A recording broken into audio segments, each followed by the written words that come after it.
নমস্কার, আমি সাধন রায়। আমার আজকের লেখা অভিমানের ঠিকানা আমার কণ্ঠে। সময় চলতে থাকে, যৌবন থেকে বার্ধক্যে কেড়ে নেয় মুহূর্ত আর ফেরত দেয় নীরবতা। সম্পর্ক তখন নিজের ছায়া দেখে ভয় পায়, কথা থেমে যায়, থাকে শুধু চোখের ক্ষরণ।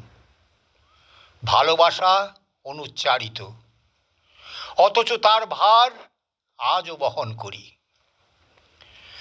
ফোনের রিং এখন মৃত সুরের মতো, যার প্রতিধ্বনি কেবল স্মৃতিকে জাগায়। নাম মুছে যায়, কিন্তু ব্যথা নয়। দূরত্ব যত বাড়ে তত ঘনীভূত হয় নীরবতা। ভুল বোঝাবুঝির আঁধারে অভিমানের প্রথম আলো জ্বলে ওঠে।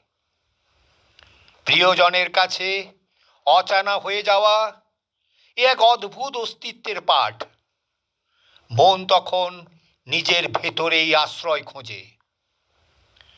যৌবন হলো সেই মাঠ যেখানে বীজ পড়ে থাকে শব্দহীন অভিমানের।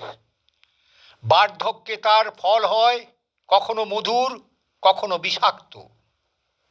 সম্পর্কের প্রতিটি স্তরে, বন্ধুত্ব, পরিবার, প্রেমে অভিমানী হলো অদৃশ্য ছায়ার ভাষা।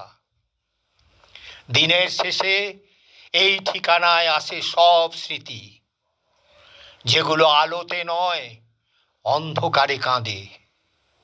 আর অভিমানী হয় সেই আলো যা শেষ পর্যন্ত নিভে না কখনো।